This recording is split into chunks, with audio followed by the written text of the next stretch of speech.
स्त्री पुत्र आदि या मकान जमीन ज्यादा आदि, हम उनकी क्या बात करें जब ये देह भी भिन्न है। माने इस जीव का सबसे निकट का यदि कोई संबंध है वो इस देह से है। कभी भी संकट आएगा तो एक समय में ये जीव पूरे परिवार को छोड़कर और धन दौलत को छोड़कर ये अपनी देह को बचाना चाहेगा। आज ये जीव जिस मेहनत के साथ रुपया पैसा कमाता है, सोना चांदी इकट्ठा करता है, मकान दुकान कोठी खड़े करता है, लेकिन जब इस देह पे संकट आता है तो एक मिनट में ये वो सारी संपत्ति इस देह को सुरक्षित करने के लिए खर्च करने के लिए तैयार हो जाता है। माने किसी भी तरह ये देह बच जाए और आप हमसे सारी संपत्ति ले लो। तो अन्यत्व भावना में ये बात बताई। लास्ट में अनुज अग्रज सुत सुता मित्रजन, फिर उसके बाद शुभाशुभ भाव और उसके बाद शुभाशुभ वृत्तियां और एक समय की निर्मल पर्याय और गुण भेद, इन सब से आत्मा को भिन्न जानना और फिर ऐसा ही चिंतन करना, उसका नाम है अन्यत्व भावना। ठीक है, यहां तक आप सब लोगों को समझ में आ गया। पेज नंबर 76 है, 76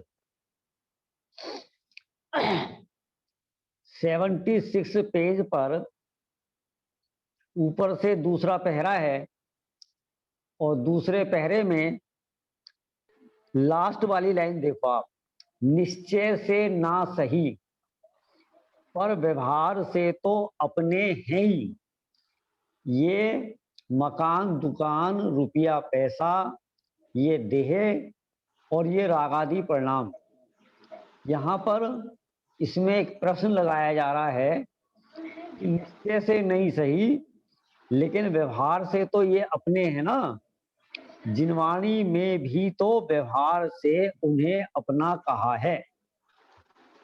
ये आपका दूसरा पहरा खत्म हो गया। अब यहां से चालू हो रहा है व्यवहार के बल से। बीच में आप देख सकते हैं व्यवहार के बल से उत्पन्न इसी प्रकार की विकल्प तरंगों के शमन के लिए संयोगी पर द्रव्यों से निज परमात्म तत्व ही पारमार्थिक अत्यंत भिन्नता का अनेक प्रकार से किया गया चिंतन ही अन्यत्व भावना है। देखो यहां क्या कहना चाह रहे हैं, यहां ये कहना चाह रहे हैं कि व्यवहार से तो ये सारे पदार्थ हमारे हैं लेकिन निश्चय से हमारे नहीं है। जिनवाणी में भी ऐसा कहा है ना। तो वो कहते हैं कि इस प्रकार के चिंतन का नाम अन्यत्व भावना नहीं है। समझ में आई कि नहीं आई बात? माने व्यवहार से जिन संयोगी पदार्थों को तू अपने मानता है और इसकी आड़ में, ठीक है, अपना माने बैठा है इसकी आड़ में, ठीक है, कहता तो तू व्यवहार से है लेकिन मानता निश्चय से है। समझ में है कि नहीं है? तो हमने तो उपचार से तेरे कहा था लेकिन तूने यथार्थ में इनको अपना माना है। फिलहाल जो तू ये प्रश्न कर रहा है ना कि जिनवाणी में इनको व्यवहार से अपने कहा है, इससे तेरी बेईमानी दिखाई दे रही। समझ में है कि नहीं है? तो यहाँ तो ये कहा जा रहा है ये आप ये चिंतन नहीं करना कि व्यवहार से हमारे और निश्चय से हमारे नहीं है। ठीक है, इस विकल्प के शमन का नाम ही अन्यत्व भावना है। ऐसा समझ में है कि नहीं है? अब जैसे इस देह को व्यवहार से अपनी कहा जाता है, अब तू व्यवहार से कब तक मानता रहेगा? यानी व्यवहार से मानते मानते तो तेरा अनंत काल बीत गया, अनंत काल। समझ में है कि नहीं है? रुपया पैसा मेरा है, रागादि भाव मेरे हैं, मैं रागादि भाव स्वरूप हूं, ठीक है। तो व्यवहार की आड़ में इनको अपना मानते मानते तेरा अनंत काल बीत गया। सही मायने में तो देखो, ये देह है ना, देह, बोलो व्यवहार से मेरी है कि निश्चय से मेरी है? ना व्यवहार से मेरी है ना निश्चय से मेरी है, तो फिर कैसा मानना? स्वभाव से अन्यत्व है, ऐसा माने स्वभाव से अन्य है। स्वभाव से अन्य का क्या मतलब है? कि इसका स्वभाव अन्य है और मेरा स्वभाव अन्य है। तो जिसने इन दो द्रव्यों को अन्य अन्य मान लिया, तो वो निश्चय से और व्यवहार से ऐसा नहीं लगाएगा। समझ में है क्या? जिन ज्ञानी जीवों ने जिन पर पदार्थों को पर मानकर छोड़ दिया, अब वो वहां निश्चय व्यवहार नहीं लगाते, बस पर है सो पर है, वह ऐसा ऐसा स्वीकार करना, ठीक है। इस प्रकार से और आगे देखो, पेज नंबर 79, एक दो पेज आप पलट दो, 79 नंबर का पेज। नीचे एक उदाहरण दिया जा रहा है, नीचे से दूसरा पहरा है, ठीक है। 17, हाँ ये वाला। जिस प्रकार दूध तो दूध है और पानी पानी है, दूध कभी पानी नहीं हो सकता। ये भी बहुत तात्विक उदाहरण है। देखो क्या है कि हम ऐसा कहते हैं कि आजकल हमारे यहाँ दूध में पानी मिला हुआ आ रहा है, अक्सर हम ऐसे ही कहते हैं, ठीक है। 1 किलो दूध में मान लो 100 ग्राम पानी मिलाया, ठीक है, तो अब दूध कितना हो गया है? दूध बढ़ा है क्या है? 1 किलो दूध में 100 ग्राम पानी मिलाया, ठीक है। तो एक बात तो ये है कि दूध बढ़ा नहीं है, ठीक है। उसमें अभी भी 1 किलो दूध है और 100 ग्राम पानी है, एक बात। इस दृष्टांत से क्या सिद्धांत लेना? कि दूध दूध है और पानी पानी है, एक बात। दूसरी बात कि दूध में पानी मिलाया, ये हमारी भाषा बिल्कुल गलत है, ठीक है। यदि दूध में पानी मिलाया है तो या तो पानी दूध हो गया या दूध पानी हो गया। मिलने का मतलब क्या है? माने एक चीज को अपनी सत्ता नष्ट करनी पड़ेगी, पानी को अपना पानित्व माने जलत्व त्यागना पड़ेगा, तो वो दूध बनेगा। और उसने जल ने अपना जलत्व नहीं छोड़ा है, तो फिर वो मिले कहाँ है? मिले कहाँ है? मिले तो नहीं ना, ठीक है। या तो दूध नष्ट हुआ होता या पानी नष्ट हुआ होता, ना तो पानी नष्ट हुआ है ना खिचड़ी बनाते हैं, खिचड़ी। एक काम करना, अपने ना कहते हैं ना भाई खिचड़ी बनानी है, कैसे बनाए खिचड़ी? तो हम ये कहते हैं एक काम करना, 1 कटोरी दाल ले लेना और 3 कटोरी चावल ले लेना और दोनों को मिला देना। अब हमने दोनों को मिला दिया, 1 कटोरी चावल और 1 कटोरी दाल और 3 कटोरी चावल। अच्छा, अब एक थाली में मिला दी। अब आप बताइए वो मिल गए कि नहीं मिले? यदि मिल जाते, देखो हम यदि चाहें तो दाल के दाने अलग अलग कर सकते हैं और चावल के दाने अलग अलग कर सकते हैं, अलग अलग कर सकते हैं। इससे ये सिद्ध हुआ कि वो मिले नहीं, मिल गए होते तो वो अलग अलग नहीं हो सकते, समझ में? इसी प्रकार से भले ही अनादिकाल से ये आत्मा देह में रह रहा है, समझ में है ना? माने 5 प्रकार की देह होती हैं, 5 में से 2 देह तो अनादिकाल से है ना, तेजस और कार्बन शरीर तो अनादिकाल से है। तो अब देखना, अनादिकाल से ये दो चीज एक साथ रह रही हैं, शरीर और आत्मा। अब और एक क्षेत्राव कहा, एक क्षेत्राव कहा माने दूध और पानी की तरह, चावल और दाल की तरह नहीं, दूध और पानी की तरह। माने जिस क्षेत्र में दूध है उसी क्षेत्र में पानी है, जिस क्षेत्र में पानी है उसी क्षेत्र में दूध है। तो दूध और पानी की तरह ये एक क्षेत्रावगा पने से रह रहे हैं। कब से? कि अनादिकाल से रह रहे हैं। अनादिकाल से रहने के बाद भी ना तो अपने चेतन ने चेतनत्व छोड़ा है और ना जड़ ने अपना जड़त्व छोड़ा है। ठीक है ना? माने शरीर कभी आत्मा रूप नहीं हुआ और आत्मा कभी शरीर रूप नहीं हुआ, दोनों भिन्न भिन्न हैं। अब हुआ क्या कि जब ये देह और आत्मा भिन्न हुई, माने सिद्ध दशा को प्राप्त हुई, तब पता चला कि ये तो दोनों अलग अलग थे। हम इनको भ्रम से एक मान रहे थे।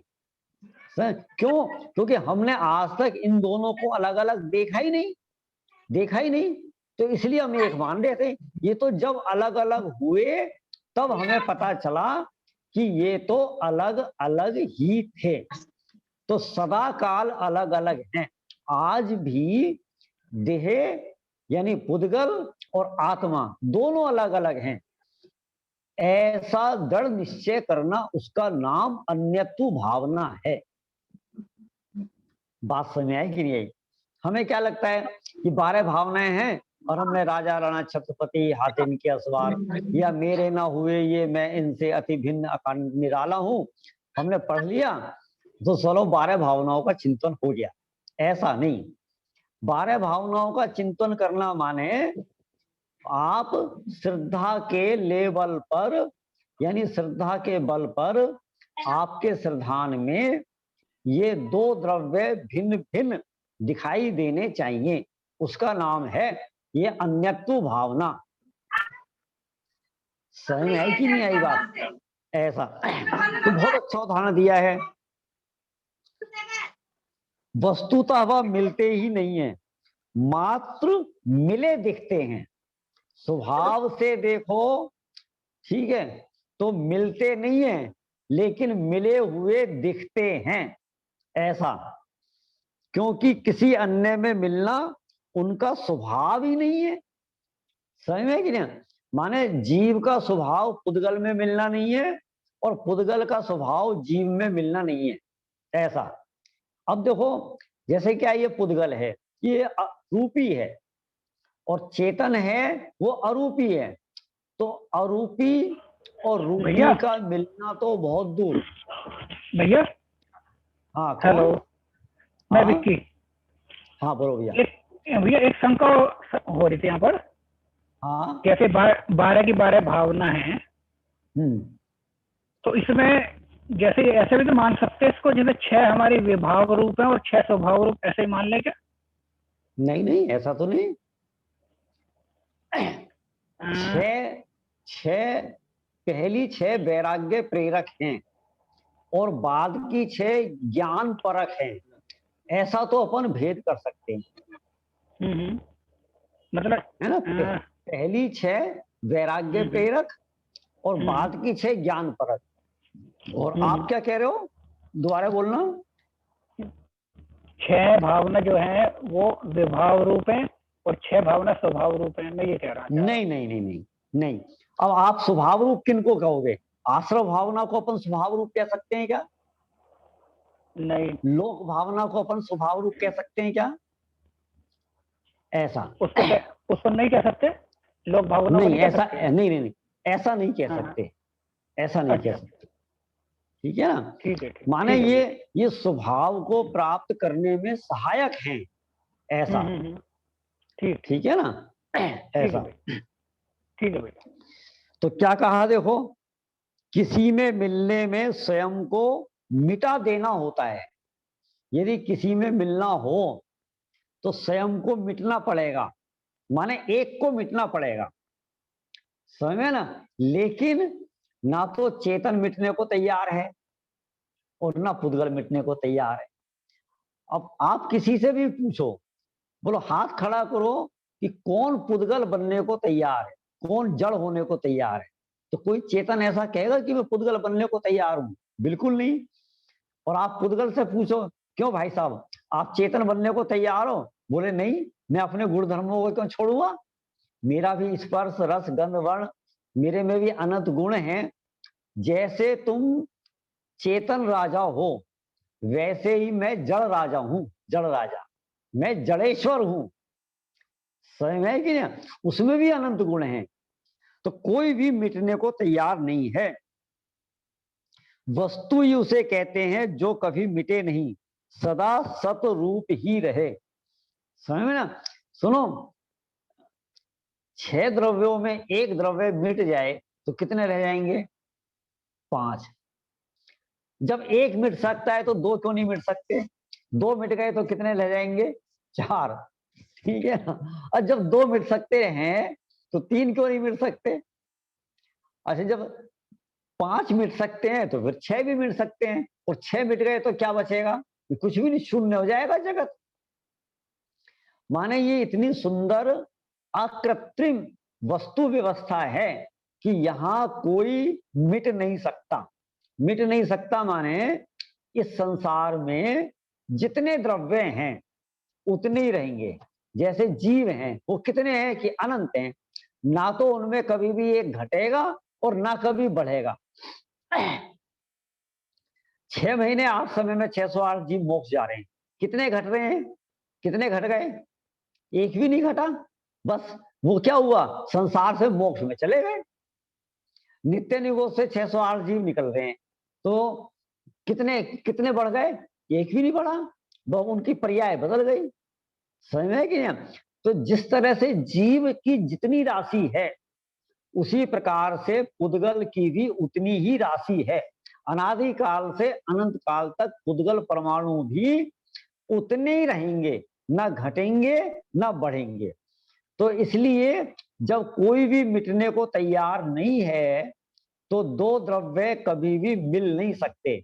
हमने मिला हुआ माना है, मिले जैसे दिखते हैं लेकिन मिलते नहीं हैं, तो ऐसे चिंतन का नाम अन्यतु भावना है। ख्याल में है ना?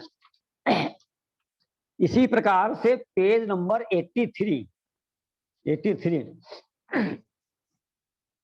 अब देखो, सारी सारी लाइनों पर तो अपन चर्चा नहीं कर सकते, ठीक है ना? हम तो आपको मेन मेन चर्चा निकाल के बता रहे हैं, तो आपको मेन मेन चर्चा निकाल के बता रहे हैं, आपको मेन मेन चर्चा निकाल के बता रहे हैं, आपको मेन मेन चर्चा निकाल के बता रहे हैं। ये देखो साउंड में कहीं दिक्कत आ रही है, देखो साउंड में कहीं दिक्कत आ रही है, साउंड में कहीं दिक्कत आ रही है, उसी का। हाँ,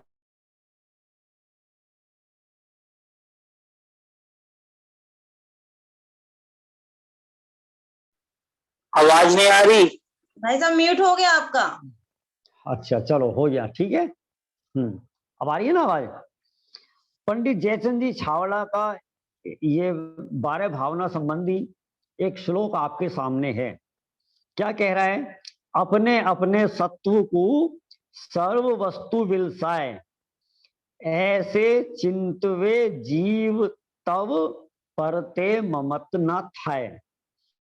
प्रत्येक वस्तु स्वतंत्र रूप से अपनी अपनी सत्ता में विलास कर रही है, निवास कर रही हैं, रह रही हैं।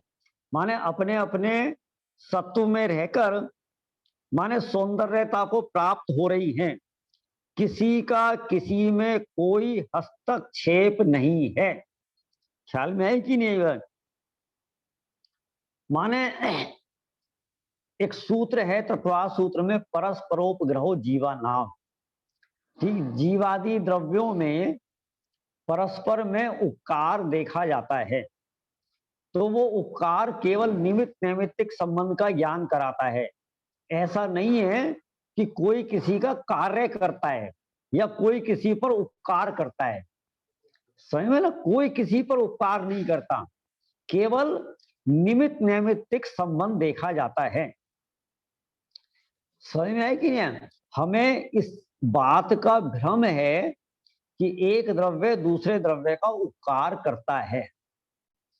तीर्थंकर परमात्मा भव्य जीवों के ऊपर उपकार करते कि नहीं करते हैं?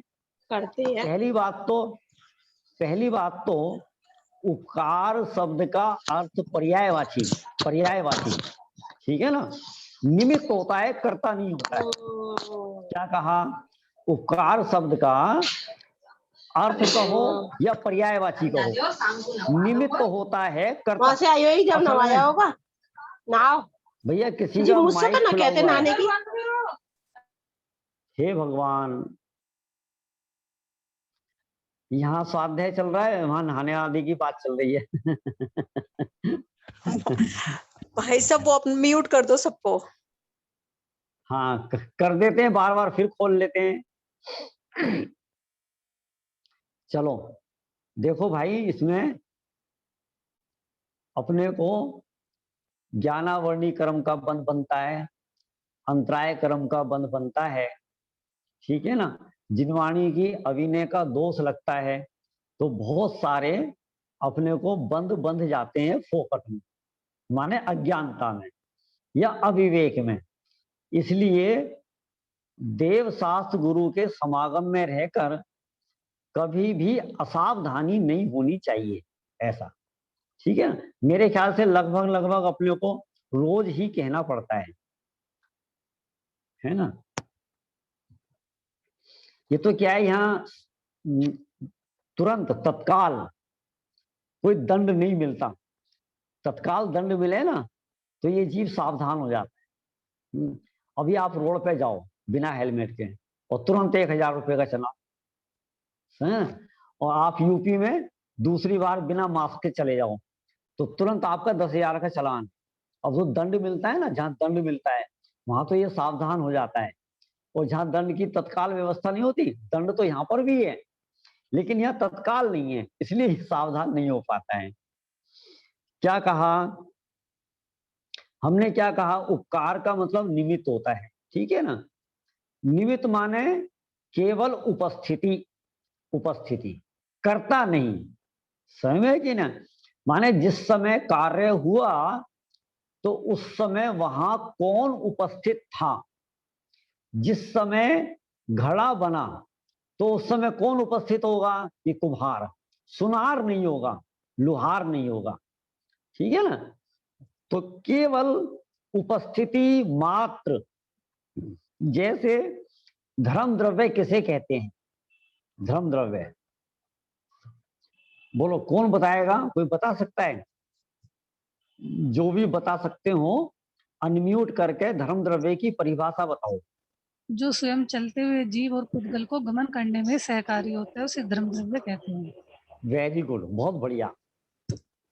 देखो इन्होंने बताया स्वयं चलते हुए जीव और पुद्गलों को जो चलने में सहायक होता है। अब इसमें एक बात समझ में नहीं आ रही, स्वयं चलते हुए, जब वो स्वयं चल रहे हैं तो तुम सहायता क्या कर रहे हो? हम तो तब माने कि जब वो बैठे हुए हो और तब तुम चलाओ। समझ में कि नहीं है? तो ऐसा तो नहीं है। जीव और स्वयं चलते हुए जीव और पुद्गलों को जो चलने में सहायक होता है, तो सहायक क्या है? केवल निमित्त है। समझ में कि नहीं है? जैसे भगवान की वाणी सुनकर अमुक को क्षयिक सम्यक दर्शन की प्राप्ति हुई, तो भगवान महावीर ने क्षयिक सम्यक दर्शन प्राप्त कराया या उसके क्षयिक सम्यक दर्शन प्रकट होने में मात्र निमित्त थे, ऐसा, ठीक है ना? तो क्या कहा? ये अपनी अपनी सत्ता में विलास कर रही हैं, किसी का किसी में कोई हस्तक्षेप नहीं है। समझ में है कि नहीं? ये जीव नरक में, स्वर्ग में, मनुष्य गति में, त्रियंश गति में, जहां चाहे वहां सम्यक दर्शन कर सकता है।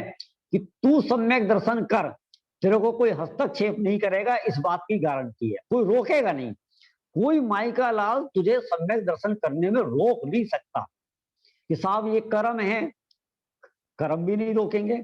तू तैयार हो, तू तैयार नहीं होता है तब कर्म पर आरोप आता है, समझ है कि नहीं है?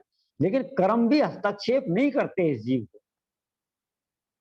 ऐसा कि साहब अब 4 इंद्रिय वाले जीव हैं, ठीक है, तो वहां तो हस्तक्षेप होता है कि नहीं होता है? एक इंद्रिय जीव है, पेड़, ये बेचारे करना चाहे नहीं कर सकते। ये वहां भी ऐसा नहीं है। क्यों नहीं है वहां? कि उस दशा को प्राप्त तू हुआ है, तूने स्वतंत्रता से निगोद अवस्था को प्राप्त किया, तूने स्वतंत्रता से नरक गति को प्राप्त किया, समझ है कि नहीं? इसमें किसी ने कोई हस्तक्षेप नहीं किया। जबरदस्ती कोई किसी को नरक नहीं भेज सकता, समझ में? संसार रुलता है तो अपनी स्वतंत्रता से, और मोक्ष जाता है तो भी अपनी ही स्वतंत्रता से जाता है, ऐसा।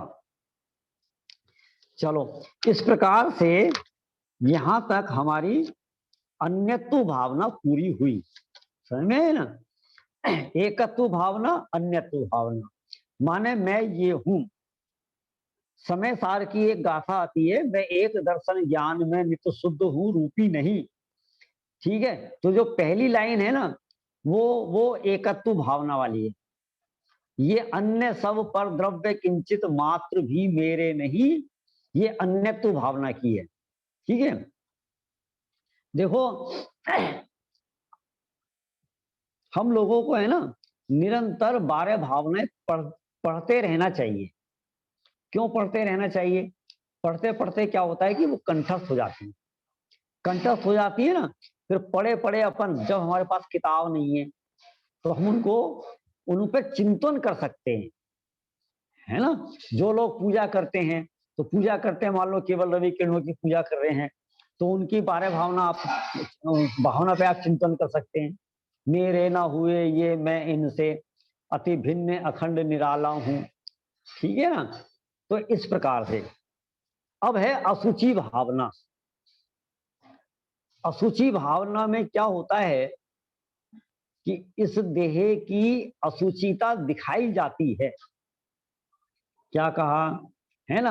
असुचि क्या है? ये देह असुचि है, ठीक है ना। असुचि भावना है माने इस देह की असुचिता का चिंतन करना। पल रुधिर राग मल थैली की कस वसादीते भैली, अस देह करे किम यारी, समझ में है कि नहीं है? तो ये अब आगे बढ़ने से पहले मैं ये कहना चाहता हूं कि यहां पर 12 भावनाओं के चिंतन में आचार्यों ने इस देह को असुचि कहकर इसके प्रति द्वेष क्यों कराया? ये बड़ी घिनावनी है, मैली है, मलिन है, इसमें खून है, हड्डी है, मवाद है, मांस है ना। तो ये घृणा क्यों पैदा कराई? घृणा तो एक कसाय है, द्वेष तो एक कसाय है, ठीक है ना। तो ये तो गलत बात है। आप ये कहते हैं ना बस कि आप इस देह को छोड़ दो, देह से भिन्नता का चिंतन करो, ठीक है ना। ये एक प्रश्न खड़ा किया है। देखो, इस देह के प्रति द्वेष कराना आचार्यों का कोई प्रयोजन नहीं था, और घृणा भी कराने का प्रयोजन नहीं था, समझे ना। एक बात तो ये है कि आपने सुना होगा कि कांटे को कांटा निकालता है। कई बार क्या होता है कि एक कसाय को निकालने के लिए उसी व्यक्ति में दूसरी कसाय पैदा की जाती है। एक बच्चा है तो वो ब्लेड पकड़े हुए है, ठीक है ना, और वो ब्लेड छोड़ने को तैयार नहीं है। अब क्या करें? बेटा दे दो, लग जाएगा लग जाए। अब जैसे हम छीने वैसे वो अपनी तरफ खींचे, और हमें पता चला कि थोड़ी भी जबरदस्ती करी और वो ब्लेड इसके लग सकता है। अब हम क्या करें क्या करें? तो वहां कुछ नहीं दिखाई दे रहा, कुछ भी नहीं दिखाई दे रहा, ठीक है। ले देके है ना, हमने देखा कि यार ब्लेड से कम खतरनाक हमारा एक पिलास पड़ा हुआ है, चलो ये कैंची पड़ी हुई है। अरे बेटा तुम छोड़ दो, ब्लेड गंदी चीज है, ठीक है। आप ये कितनी प्यारी कैंची है, देखो कितनी चमक रही है ये, है ना, कितनी सुंदर है ये। देखो अब आप है ना, हम दूसरी चीज पकड़ा रहे हैं। क्यों पकड़ा रहे हैं? कि ज्यादा खतरनाक चीज वो किसी प्रकार से छोड़ दे। फिलहाल हम ब्लेड तो छुटाए ना उसका, ब्लेड तो अपन अपने हाथ में लेना, ठीक है, कम से कम कैंची इतनी नहीं लगेगी जितना ब्लेड लगेगा। इसी प्रकार से अब इस जीव को इस देह के प्रति इतना राग है, इतना राग है, इतना गाढ़ा राग है, समय कि नहीं। अब हम सीधे सीधे शब्दों में कहने की बेटा देह छोड़ दो, नहीं छोड़ेगा। सीधे सीधे ये मानने को तैयार नहीं। तो अभी पहले उसके दोष खड़े करके, ठीक है ना, दोष तो उसमें है ही नहीं, ख्याल में है ना, ये कोई मलिनता नहीं है, ये कोई अशुचिता नहीं है। स्वभाव से देखोगे तो शरीर भी शुचि है। अब इसमें यदि खून, अड्डी, मवाद, मांस नहीं होगा तो इसको शरीर कौन कहेगा? माने ये तो इसका होना जरूरी है ना, ये तो इसका स्वभाव है ना। तो स्वभाव है तो स्वभाव में अशुचिता कैसी?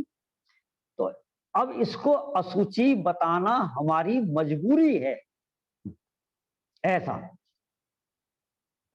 सही। अब वो ब्लेड पकड़ रहा है तो हमें, ब्लेड बहुत गंदा होता है, इससे चोट लग जाती है ना, इसे घर से फेंक देंगे उठा के बाहर, हम उसकी निंदा कर रहे हैं, ठीक है। क्यों? हमें उसके प्रति जो प्रीति है वो हटाना है। तो इस जीव को इस संसार में हमेशा सबसे ज्यादा यदि मोह रहा है, सबसे ज्यादा एकत्व, सबसे ज्यादा ममत्व रहा है, तो वो इस देह से रहा है। माने इस जीव ने कीड़ा नाली का कीड़ा होता है ना, तो नाली के कीड़े जैसी पर्याय को प्राप्त किया या उस देह को प्राप्त किया। तो उस देह को जब प्राप्त करता है तो ये उसमें राग करने लगता है, उसमें प्रेम करने लगता है। समझ में आई कि नहीं आई बात?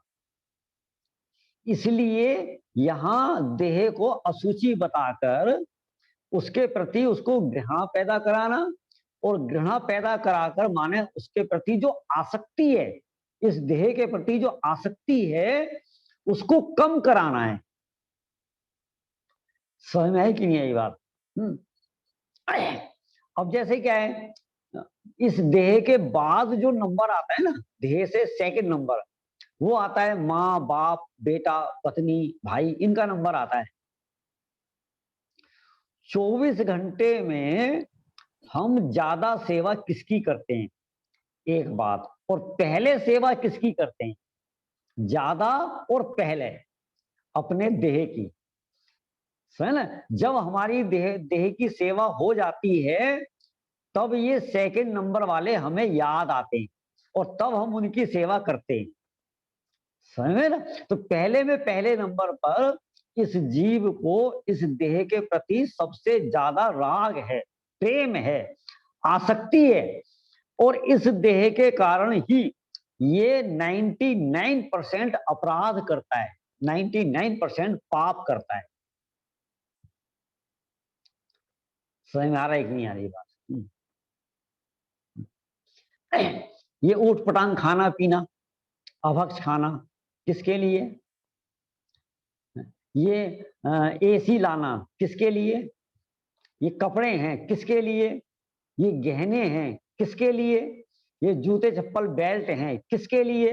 ये सोफा है, ये पलंग है, ये चादर है, ये कालीन है। आप देखो तो सही, माने सब कुछ आप जो आपके घर में जो सामान है ना, सारा कुछ किसके लिए है? इस देह के लिए। डॉक्टर कह देगा ना कि आप सुबह सुबह मॉर्निंग वॉक करो, ठीक है, आप सुबह सुबह उठ जाएंगे, मॉर्निंग वॉक जा रहे हैं, कि कहाँ जा रहे हैं? कि मॉर्निंग। कहाँ करोगे? कि गार्डन में करेंगे। गार्डन में कहाँ पर? वो हरी हरी घास है ना, उस पर करेंगे। माने उसमें ये एक इंद्रिय जीव को रौंदता है और वहां चींटी आदि की हत्या करता है। बोलो किसके लिए? इस देह के लिए। हमें पता है इस एक इंजेक्शन को बनाने में 4 जानवरों की हत्या करी गई, पता है, किसी ने बता दिया, मान लो पता है। फिर भी हमारी देह पे कोई संकट आएगा ना तो वो इंजेक्शन लगाने को तैयार हो जाएगा। किसके लिए? देह के लिए। समझ में आ रहा है कि नहीं आ रहा? आप देखो, यानी इस देह में इस जीव की कितनी आसक्ति है, कितना एकत्व ममत्व है, आप सोच नहीं सकते। सोचते हैं तो पता चलता है। जिन्होंने इस देह से ममत्व छोड़ा, एकत्व छोड़ा, आसक्ति छोड़ी, ऐसे दिगंबर मुनिराज जंगल में चले जाते हैं।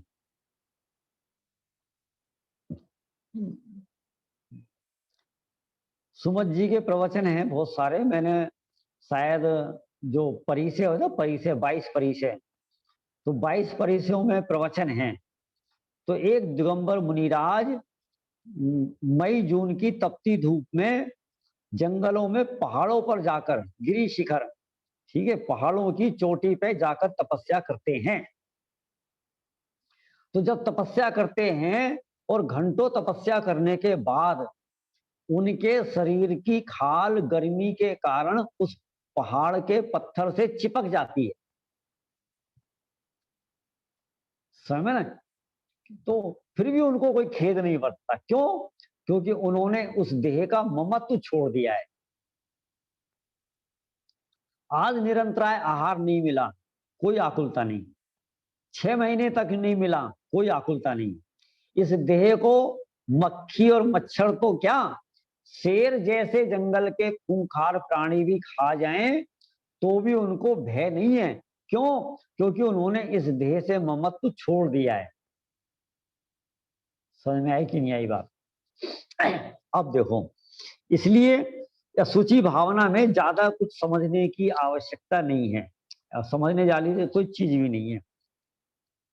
जिस देह को निज जान कर नित रम रहा जिस देह में, जिस देह को निज मान कर रच पच रहा जिस देह में, माने 24 घंटे किसमें रचा पचा पड़ा है। आप देखो, जिस देह में अनुराग है, एकत्व है जिस देह में, क्षण एक भी सोचा कभी क्या क्या भरा उस देह में।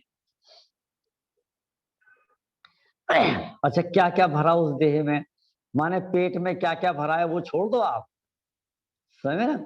हम तो ये कह रहे हैं कि इस देह की एक प्याज के छिलके जैसी परत हटा दो बस। प्याज के छिलके जितनी जो है ना पतली खाल, वो उतना ही हटा दो आप, फिर देखो इस देह में क्या क्या भरा पड़ा है। तो क्या कह रहे हैं, माने तूने कभी एक क्षण सोचा, जिस देह के प्रति तेरे को इतना अनुराग है, इतनी प्रीति है, इतना एकत्व है, इतना ममत्व है, एक बार सोच तो सही कि उस देह में क्या क्या भरा हुआ है। क्या क्या भरा उस देह में, अनुराग है जिस देह में, उस देह का क्या रूप है, आत्म रहे जिस देह में। वैसे एक बहुत बड़े आश्चर्य की बात है, जैसे है ना, ये देह है, खून हड्डी मांस मवाद का पिंड है, लोथड़ा है, लेकिन ऐसी असुचिता के बीच एक बना बनाया परमेश्वर, 3 लोक का नाथ, अनंत गुणों का धनी, ख्याल में जीव राजा विराजमान है उस देह। कमल कहाँ खिलता है? कीचड़ में, समझ ना? तो ये देह मतलब चेतन राजा कहाँ रह रहा है? इस देह में रह रहा है। मलिन मल पल रुधिर की कस वसा का आवास है, जड़ रूप है तन किंतु इसमें चेतना का वास है। मलिन है, मल है, रुधिर है, मवाद है, वसा है, ठीक है ना, और ये जड़ रूप है। तो ऐसी देह में किसका वास है? कि चेतना का वास है। अगला पेज, चेतना का वास है दुर्गंध में इस देह में, शुद्धात्मा का वास है इस मलिन कारागृह में। ये जो कारागृह में है जिसमें ये शुद्धात्मा कैद है। कारागृह क्या होता है? जिसमें किसी अपराधी को डाला जाता है उसे कारागृह कहते हैं। ठीक है, वहां तो क्या होता है कि कोई व्यक्ति अपराध करता है तो पुलिस उसको उस कारागृह में डाल देती है। ठीक है, यहां इस कारागृह में किसने डाला है इसको? देखो, स्वयं से इस जेल में समय ना इस पिंजरे में बंद है। बहुत सारे इसके ऊपर भजन है। तन पिंजरे के अंदर बैठा आत्म राम कहे, पिंजरा दिन दिन होत पुराना पंछी वही रहे। पिंजरा पुराना होता है लेकिन पंछी कभी पुराना नहीं होता। इस पिंजरे के 9 दरवाजे, ना सांकल ना ताला, खुले हुए पिंजरे में रहता पंछी उड़ने वाला। वाह, माने आप ये देखो, इस दुनिया का एक भी पंछी ऐसा नहीं है कि जिस पिंजरे में आप एक छोटा सा दरवाजा खोल दो और फिर भी वो वहीं बैठा रहे। ऐसा हो सकता है क्या? भले ही आप सोने का हीरे मोतियों वाला पिंजरा बनाओ, तोता है, चिड़िया है, कबूतर है, कौवा है, मैना, कोई सा भी पक्षी आप ले लो, चूहा ले लो, चुईया ले लो, खरगोश ले लो, ठीक है, आप पिंजरे में रखो, ठीक है, और वो वहां रहना पसंद करे, ऐसा कोई पक्षी नहीं है। लेकिन ये आत्मा रूपी पक्षी ऐसा है कि 9 खुले हुए दरवाजों के पिंजरे में रहता है और फिर भी ये वहां से उड़ना नहीं चाहता, उसी सड़े गले पिंजरे में ही रहना चाहता है। ये बड़े आश्चर्य की बात है ना। इस देह के संयोग में जो वस्तु पल भर आएगी, वह भी मलिन मल मूत्र में दुर्गंध में हो जाएगी। इन पंक्तियों पर डॉक्टर साहब बड़े मजे से प्रवचन करते हैं, बहुत रसीला प्रवचन करते हैं। ठीक है, क्या कहते हैं? इस देह के संयोग में जो वस्तु पल भर आएगी, माने आप है ना बाजार से अच्छा सेब लेके आओ। बाजार में 150 किलो वाला है ना, मैं तो कहता हूँ 500 रुपए किलो वाला सुंदर सा सेब लेके आओ, साफ सुथरा। ऐसा सेब एक बार गले के नीचे उतरा तो क्या हो जाएगा, सोच लो आप। माने ये देह कितनी घिनावनी है। इसके संयोग में जो भी वस्तु पल भर के लिए आप समझे। देखो, मां ने एक बेटे के लिए सेब बिनार कर रखा, ठीक है, अब गलती से दूसरे बेटे ने फटाक से प्लेट में से एक बुड़का उठाया और मुंह में रखा, और मां ने एकदम कहा, क्या करता है, तेरे लिए थोड़ी ना है, ये तो छोटे वाले बच्चे बेटे के लिए। ओ सॉरी, उसने फटाक से वो गस्सा मुंह में से निकाला। कोई बात नहीं, लो मान लो, वापस ले लो, वापस। बोल, कौन लेने को तैयार होगा? माने एक क्षण मुंह के अंदर गया और फटाक से निकाला। अब बोलो, उस बुड़के को कोई खाने को तैयार है? मां देने देगी उसको? इस देह के संयोग में जो वस्तु पल भर मान लो हमने है ना आपकी गलती से भ्रम से शर्ट अपने बदन पे डाल ली, और अभी एक भी बटन बंद नहीं करा था, एक भी, बस डाली और आपने टोका, अरे ये तो हमारी शर्ट है, और हमने तत्काल उतार दी। अब बताओ क्या होगा? क्या कोई पहन सकता है? एक क्षण वो कपड़ा इस देह पर आया, टच किया, लेकिन नहीं, अब मलिन हो गया, अब तो अपन धो के पहन। इस देह के संयोग में जो वस्तु पल भर आएगी, वह भी मलिन मल मूत्र में दुर्गंध में हो जाएगी। जब इस देह का ऐसा स्वरूप है, फिर भी तू इससे इतनी प्रतीति करता है।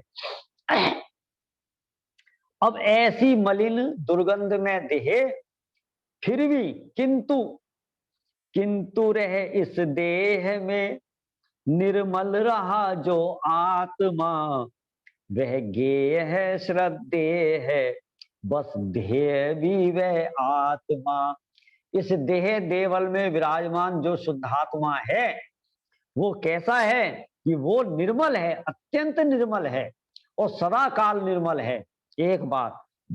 और कैसा है, वह गेय है, गेय माने जानने योग्य है, श्रद्धेय है माने श्रद्धा करने योग्य है, और ध्येय है माने हम वो ध्यान करने योग्य है।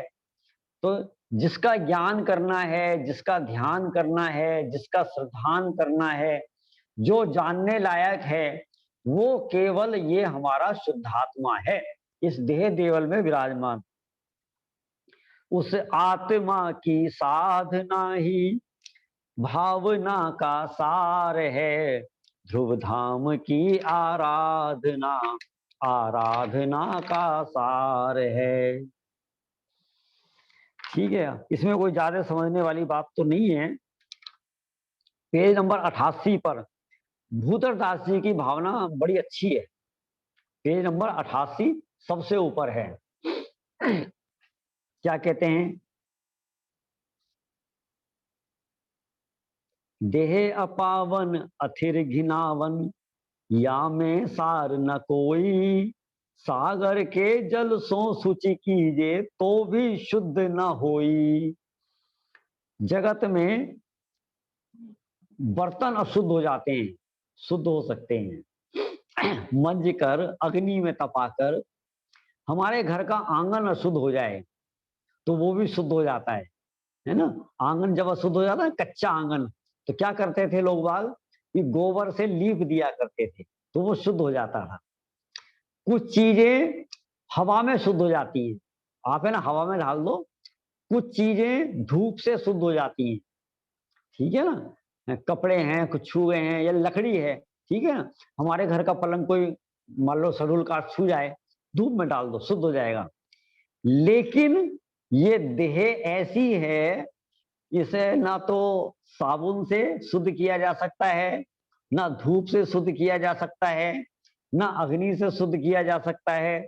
और यदि आप सागरों के जल से धोए ना, है पूरे सागर के जल से देह को धो, तो भी ये देह शुद्ध नहीं होने वाली है।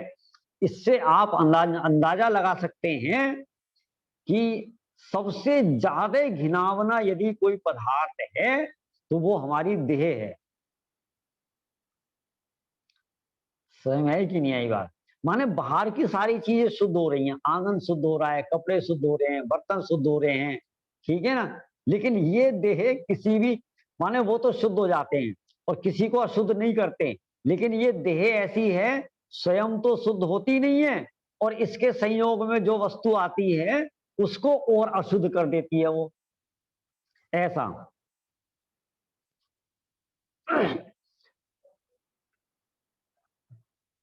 नीचे की लाइन देखो आप कि पोषत तो दुख दोष करे अति और शोषत सुख उपजावे, कि इस देह का तू जितना पोषण करेगा उतने दोष उत्पन्न होंगे। समय इस देह के पोषण से क्या होगा कि राग आदि पैदा होंगे, एकत्व ममत होगा, दोष होंगे। और जितना इसका तू शोषण करेगा, शोषण माने उपवास है, संयम है, तप है, त्याग है, उतना ही तेरे को सुख उपजेगा, ठीक है। दुर्जन देह स्वभाव बराबर मूर्ख प्रीति बढ़ावे, राचन जोग स्वरूप ने या को विरचन जोग सही है। इसमें एक लाइन और समझाने वाली थी मेरे को, वो शायद अगले में होगी, ठीक है। अब ये जो दुर्जन वाला है ना, इसका नीचे से ही अर्थ देख लो आप। ये इस देह का स्वभाव दुर्जन के समान है, नीचे से दूसरा पैरा। क्यों? क्योंकि इसमें भी दुर्जन के समान पोषण करने पर दुख और दोष उत्पन्न होते हैं। माने ये देह दुर्जन के समान है, ठीक है। इसका स्वरूप रमने योग्य नहीं अपितु यह छोड़ने योग्य ही है। अतः हे भव्य प्राणियों, इस मानव तन को पाकर महातप करो, क्योंकि इस नर देह पाने का सार आत्महित कर लेने में ही है। एक बात और, यहाँ कवि ये कहना चाह रहा है कि तुम इस देह को पाकर महातप करो। वो क्या कहना चाह रहा है? क्योंकि मनुष्य की देह ऐसी है कि जिससे महातप किया जा सकता है। बाकी नारकियों की और त्रियंचों की देह तो आप छोड़ दो, देव भी यदि अपनी देह से महातप करना चाहें तो महातप कर नहीं सकते। ये आपका इस देह का, ये समझो हमारे ऊपर उपकार भी मान के चलना। मनुष्य देह है ना, तो मनुष्य देह से ही आप 6ठे 7वें गुण स्थान में पहुंच सकते हो, महातप कर सकते हो। ऐसा 4थे गुण स्थान में किया जाने वाला तप है, या 5वें में जो 5वां गुण स्थान त्रियंचों के भी हो जाता है, वो तप नहीं, महातप माने जिससे मुनि धर्म धारण किया जा सकता है। समझे ना? तो हे मानवों, हे भव्य प्राणियों, इस मानव तन को पाकर, आप देव तन को पाकर महातप नहीं तप सकते, मनुष्य तन को पाकर महातप तप सकते हो। मानव तन को पाकर महातप करो, क्योंकि इस निर्देह, इसका ये समझ लो, इस देह को पाने का सार है। हमने जब अनंत बार बाकी की पर्यायों में, देव पर्याय, त्रियंश पर्याय, एक इंद्रिय पर्याय, 2 इंद्रिय, 3 इंद्रिय, नारकी पर्याय, जब अनंत बार हमने ये भावना भाई कि एक बार मुझे नर देह मिल जाए, तब जाकर अपने को ये नर देह मिली है। समझे कि नहीं? ये ऐसे ही नहीं मिल गई अपने को नर देह। तो इसलिए इस नर देह को पाकर तुम अपना कल्याण करो, महातप करो, संयम धारण करो, सम्यक दर्शन प्राप्त करो, ठीक है, अपना गुण स्थान बढ़ाओ, विशुद्धि बढ़ाओ, ठीक है, तो ही सार है, यही सार है। ऐसा पंडित जयचंद जी छावड़ा की 89 पेज पे आप देख लो। निर्मल अपनी आत्मा देह अपावन गे, जानी भव्य निज भाव को या सो तजो सने।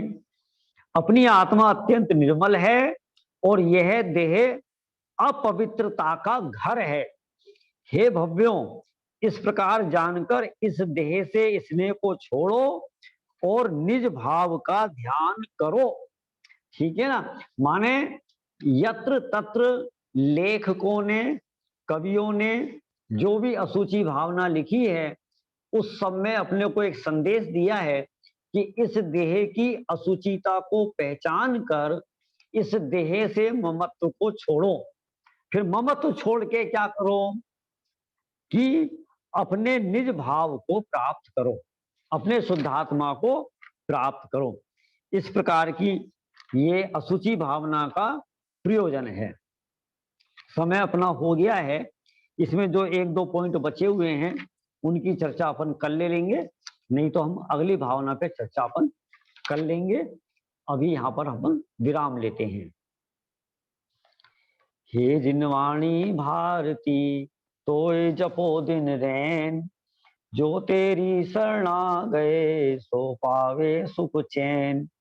जा वाणी के ज्ञान ते सूझे लोकालोक, सो वाणी मस्तक नमो सदा दे तुहूँ ढोक।